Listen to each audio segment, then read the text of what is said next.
बिस्मिल्लाहिर्रहमानिर्रहीम। एक सबक आमोज कहानी।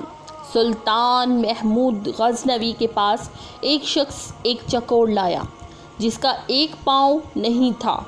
जब सुल्तान ने इससे चकोर की कीमत पूछी तो इस शख्स ने इसकी कीमत बहुत महंगी बताई। सुल्तान ने हैरान होकर इससे पूछा कि इसका एक पाँव भी नहीं है, फिर भी इसकी कीमत इतनी ज़्यादा क्यों बता रहे हो?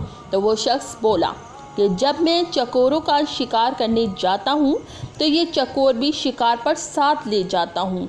वहाँ जाल के साथ इसे बांध लेता हूँ तो ये बहुत अजीब सी आवाज़ें निकालता है और दूसरी चकोरों को बुलाता है।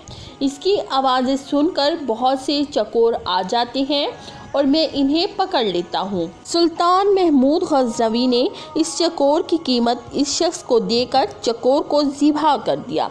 इस शख्स ने पूछा कि इतनी कीमत देने के बावजूद इसको क्यों ज़िबा किया?